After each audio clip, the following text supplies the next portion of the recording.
You know, folks, I don't care one bit to admit when I get something wrong. And I will say, you know what? I missed that one by a mile. And one that I absolutely missed by a mile was back when the pandemic first started.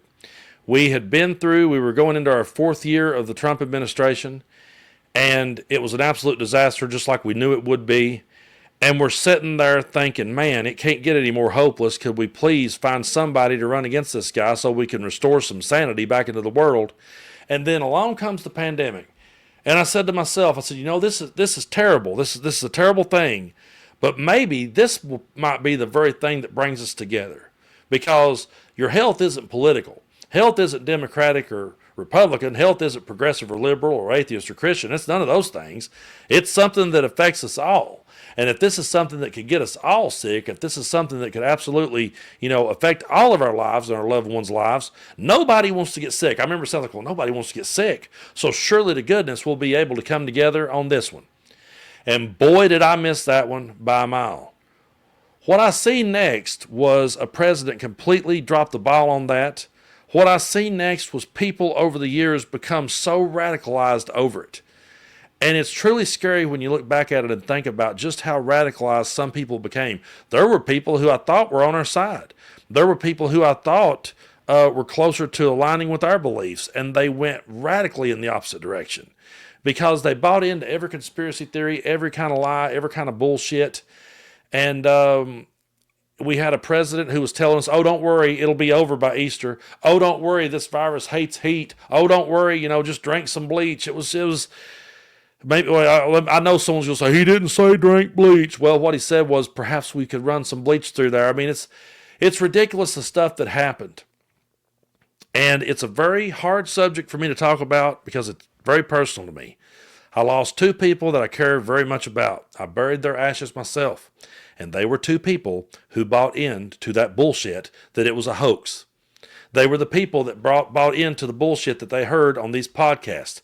Their doctors was telling them, you really should consider this. You really need this. You're not in the best of health. I tell people all the time, I'm not a doctor. No one should ever take their medical advice from Brando. Don't ever do it. By the way, I'm not going to give you any. But my family members that I love dearly, their doctors was telling them, do it. Do it. And I was like, you might want to listen to your doctor. I would listen to them. No, it's all just a hoax. Besides, I saw this guy on Joe Rogan talking about it, and he said we could take horse medicine, and I buried him. So it's a very sensitive subject for me. It's a very hard one to talk about. And there's one person, if I made my Mount Rushmore of most despised people, Trump's front and center. Elon Musk is there, and RFK Jr. will always have a spot there for the bullshit he spewed and the idea that he could be the one now in charge of things. But I want to bring up this article here from MidasNews.com, and I want to thank everybody who's came along for this ride on my channel. We're growing like never before, and I truly appreciate it. We've crossed well over 500,000 subscribers now. We're on the road to 1 million. I really hope we get there. I believe we can, and thank you for making it happen so far. But I'm going to bring this one up. Trump administration orders communication blackouts at health agencies. Again, I thought that our health wasn't political. I thought this is something that we should all work together on and put our politics aside for. But no, folks, that's not what Donald Trump is about at all. This is from Aaron Parnas, who I love, by the way. Shout out to Aaron. He does such great work. He really helps me every day. Like when I'm trying to catch back up, I go to his page, and he has the news briefs in the morning and in the evening. So if he sees this, thank you, Aaron, for that. I really appreciate it. But the Trump administration orders a communication blackout at health agencies. The new order comes at a critical time for the nation. So the Trump administration has ordered a communications blackout for the nation's health agencies, according to the latest reporting from the Washington Post. According to the reporting, a new memo sent to these health agencies will pause all external communications, including new health advisories, scientific reports, updates to website and social media posts, and any other external communications. The agencies at issue include the Department of Health and Human Services, the Food and Drug Administration, and the Center for Disease Control. The Trump The Trump administration is planning on conducting an internal revenue review of the agencies and their communications and messaging. But the scope is broader than expected, and the length of the blackout is I can't say that word, I'm sorry, at the moment. So the communications pause comes just days after Trump signed an executive order pulling the United States out of the World Health Organization, despite the fact that the United States relied on the World Health Organization during Trump's first administration while it battled the COVID-19 pandemic. Right now, the United States Senate is considering the nomination of Robert F. Kennedy Jr. to lead the Department of Health and Human Services. RFK Jr. has publicly questioned the efficiency of many traditional scientific methods, including the use of vaccines. Latest reporting suggested that Kennedy was seeking to pause distribution of the COVID-19 vaccine months after it started. The future of the nation's health departments hang in the balance right now, and Americans will be unable to receive any further updates for the immediate future. Again, folks, this isn't political. To me, this one isn't political. Vote for whoever you want to. I don't care. You have a right to vote in this country. You have a right to see it however you want to see it. But we should all realize that we're not doctors, that we're not scientists, and that these people that these podcasters that tell you they are, they're not either. You think about what we went through. You think about all the lives that was lost. You think about all the people in your family that you lost. You can sit there all day long and cry it was a hoax. People were dying. That's the whole thing. People were dying. And I had enough common sense to understand that, you know what? Okay, I'll say this. Here's one for you. Did I really want to take a vaccine? Was I excited? Was I just ready to run down and do it? No, no one was. It's not like we were all sitting there going, oh boy, yeah, give me one of those. No one wanted to do it. But people were dying all around us. And it was one of those moments where it was like, you know what? I got to do my part. I got to do my part to try to stop this. Well, that thing could have side effects. Yeah.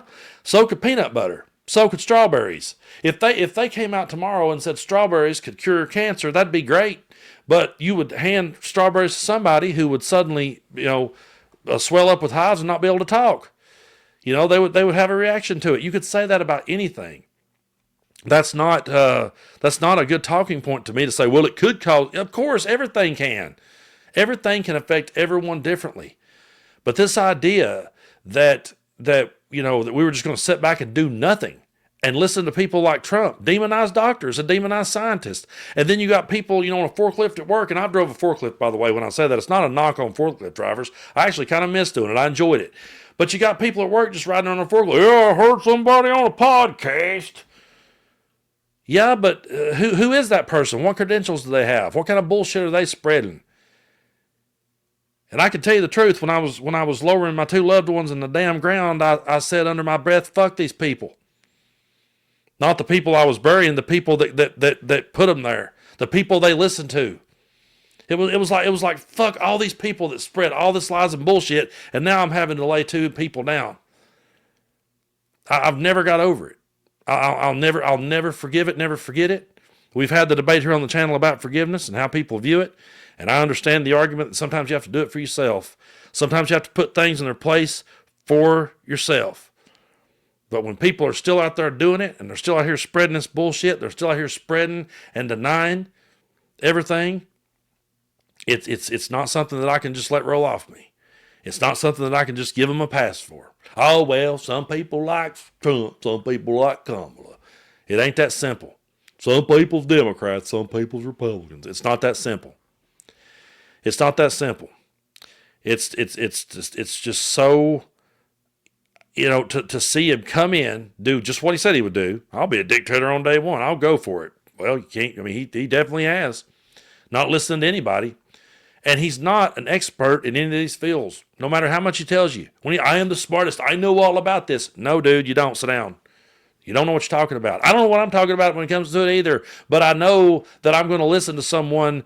I'm going to listen to doctors. I'm going to listen to scientists before I'm going to listen to a right-wing podcaster. That's not where I'm going to go for medical advice. And hey, again, do I trust every single doctor? No.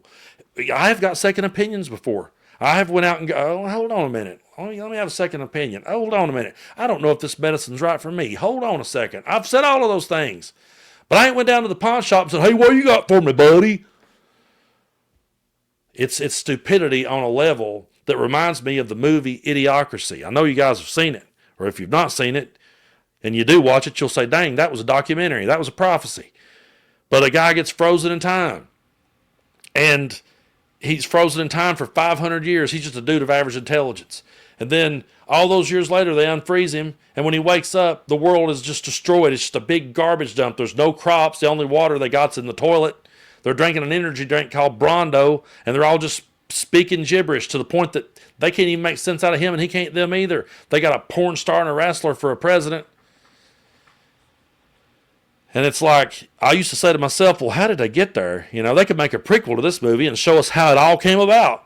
Now they don't have to. Now all they got to do is just rewind it and show how Trump and everything, and even before Trump this started, we've been up against one giant propaganda machine for over 40 years. It's just been pumping shit, and it's just kept pumping it faster. And when Trump came along, he just grabbed shovels and started pumping it harder. And because of that bullshit, I had to bury two people I love. So yeah, there's not going to be forgiveness from Brando, and those aren't people I want to sit down and have a beer with. It's not about politics to me. It's got nothing to do. You talking politics? It's got nothing to do with politics, and it's got everything to do with us taking care of each other and respecting other people and wanting to see them taken care of too. Wanting to see people taken care of, by the way, is not a radical idea. Wanting to see people get the health care they need and be taken care of and not die is not a radical viewpoint. And anyone out there that thinks it is, they're the radical ones, not us.